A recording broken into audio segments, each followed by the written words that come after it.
उन्होंने नाम भी खूब कमाया और बदनामी भी भरपूर मिली। नारायण दत्त तिवारी का पूरा जीवन साफ तौर पे दो हिस्सों में बटा हुआ है। एक दौर था जब कामयाबियां उनके कदम चूमती थी, फिर एक दौर ये भी आया जब कई स्कैंडल उनके माथे पर सजे। उत्तर प्रदेश, उत्तराखंड, पंजाब, गोवा और मणिपुर पर धीरे धीरे चुनावी रंग चढ़ रहा है। हर राज्य का अपना एक राजनीतिक इतिहास होता है। कुछ अहम किरदार, कुछ अहम घटनाएं होती हैं जो सियासत को नया मोड़ देती हैं। मौके और माहौल के मद्देनजर हम इन खास शख्सियतों और घटनाओं से आपको रूबरू कराएंगे। हम लेकर आ चुके हैं अपना एक नया सीरीज जिसका नाम है मुख्यमंत्रियों की कहानी। इस कड़ी में आज नारायण दत्त तिवारी के बारे में हम लोग बात करने वाले हैं।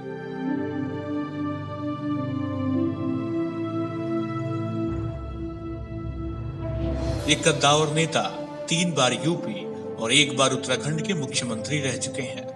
वो अकेले शख्स हैं जिन्होंने 2 राज्यों की कमान संभाली। आइए जानते हैं नारायण दत्त तिवारी के बारे में।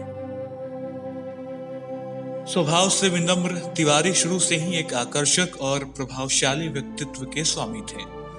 प्रसिद्ध पत्रकार और लेखक खुशवंत सिंह ने इसका जिक्र भी कई बार किया। महज 17 साल के ही थे जब उन्हें अंग्रेज सरकार के खिलाफ पर्चा लिखने के लिए गिरफ्तार किया गया। इतना ही नहीं, उनके पिताजी को भी जेल में डाला गया। 15 महीने बाद जब वे जेल से रिहा हुए तो परिवार ने यह मान लिया कि लड़का अब आगे की जीवन यात्रा के लिए तैयार है। आगे की पढ़ाई के लिए उन्हें इलाहाबाद रवाना कर दिया गया, जो उस समय तक भारतीय राजनीति की नर्सरी बन चुकी थी। यहाँ उन्होंने न सिर्फ एमए और एलएलबी में टॉप किया, बल्कि इस दौरान छात्र संघ के अध्यक्ष भी चुने गए, ठीक उसी साल जिस साल भारत आजाद हुआ था। 1947 में इलाहाबाद विश्वविद्यालय छात्र संघ के अध्यक्ष बने और 1992 में नैनीताल सीट से समाजवादी पार्टी के विधायक भी चुने गए। धीरे धीरे ये कारवां चलता है। फिर एक दौर आता है जहां पे बहुत सारे दूसरे नेताओं की तरह ही तिवारी भी 1963 में कांग्रेस में शामिल हो जाते हैं। यही साल उनकी जिंदगी का एक नया मोड़ भी साबित हुआ।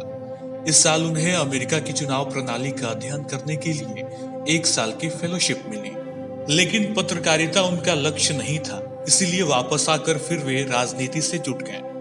वापस आकर 1965 में उन्होंने काशीपुर से विधानसभा चुनाव लड़ा और जल्द ही उन्हें यूपी सरकार में मंत्री का पद भी मिल गया। 1969 में युवक कांग्रेस के अध्यक्ष बने और 1976 में उत्तर प्रदेश के मुख्यमंत्री भी बने। और आपको बता दें, ये वही दौर था जब देश में आपातकाल लागू कर दिया गया था। 1975 की ये बात है। उस समय कांग्रेस के मुख्यमंत्रियों का सबसे बड़ा काम सरकारी कार्यक्रमों का गुणगान करना और विपक्ष के नेताओं को जेल में डालना था। तिवारी ने इन कामों को बखूबी अंजाम दिया। तिवारी ने चापलूसी के मैदान पर बहुतों को पीछा छोड़ दिया। एक सभा में जब संजय गांधी मंच से उतरे और उनके जूते नहीं मिल रहे थे तो तिवारी उनके जूते ढूंढकर हाथों में लेकर वहां पहुंच गए। ये किस्सा बहुत समय तक तिवारी के साथ जुड़ा रहा और उन्होंने कभी इसका खंडन भी नहीं किया। तिवारी का राजनीतिक करियर कांग्रेस में रहकर काफी परवान चढ़ा। वे पार्टी के कई उच्च पदों पर रहे। कांग्रेस में वे बड़ा नाम थे। हालांकि शोहरत के साथ ही उनके साथ कई सारे बदनामी के दाग भी जुड़े, जिसे आखिरी वक्त तक छुपा पाना उनके लिए मुश्किल हो गया था। 1976 में उत्तर प्रदेश के मुख्यमंत्री बनने के बाद भी इनका राजनीतिक करियर काफी बढ़िया रहा। 1980 में योजना आयोग के उपाध्यक्ष बनाए गए। 1984 में दूसरी बार उत्तर प्रदेश के मुख्यमंत्री बने। 1985 में राज्यसभा के लिए चुने गए। 1985 में ही केंद्रीय उद्योग मंत्री बनाए गए। 1986 में केंद्रीय विदेश मंत्री बने। तो वहीं 1987 की बात करें तो केंद्रीय वित्त और वाणिज्य मंत्री का पद इन्हें मिला। 1988 में तीसरी बार उत्तर प्रदेश के मुख्यमंत्री बने। तो वहीं आपको बता दें 1992 में नैनीताल से लोकसभा चुनाव ये हार गए। 1995 में कांग्रेस से अलग अखिल भारतीय इंदिरा कांग्रेस बनाई। 2002 में ये पहली बार उत्तराखंड के मुख्यमंत्री बने। 2007 में आंध्र प्रदेश के राज्यपाल बनाए गए। उन्होंने पूरी क्षमता के साथ उसका निर्वहन किया। यहाँ तक कि वो इमरजेंसी के दौरान सरकार के एजेंडों को पूरी ताकत से लागू करवाने वाले नेता में शामिल रहे। मुख्यमंत्री के रूप में नारायण दत्त तिवारी का एक दूसरा पहलू भी था। उन्होंने इस दौरान कुशल प्रशासक के रूप में अपनी छाप छोड़ी थी। वे तुरंत फैसला करने के लिए जाने जाते थे और इसीलिए उन्हें एक नया नाम दिया गया था, एनडी तिवारी, यानी नो डिले तिवारी।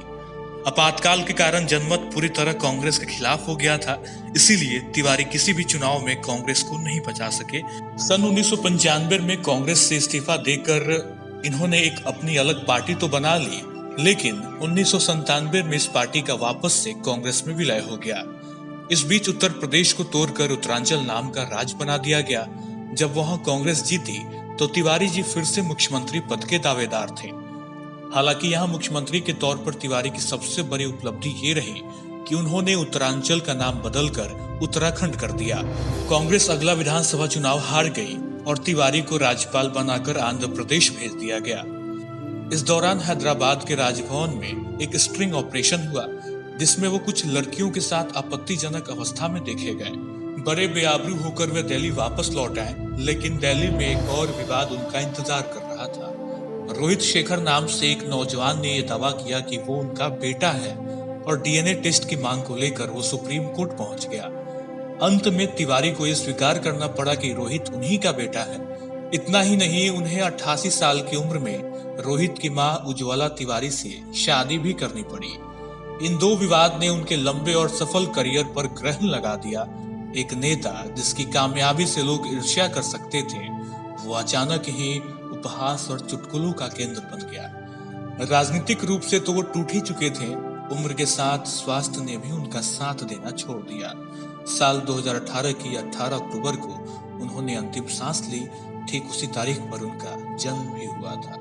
वे उन कुछ खास लोगों में से थे जिनकी जन्म तिथि और पुण्यतिथि एक ही है। तो दोस्तों, ये थी हमारी सीरीज मुख्यमंत्रियों की कहानी का पहला वीडियो। हम ऐसे ही कुछ बड़े नाम और उनके पीछे छुपे कहानियों को आपके सामने उजागर करते रहेंगे। आप हमारे चैनल को सब्सक्राइब कर लीजिए। मिलते हैं अगले वीडियो में। बहुत बहुत शुक्रिया।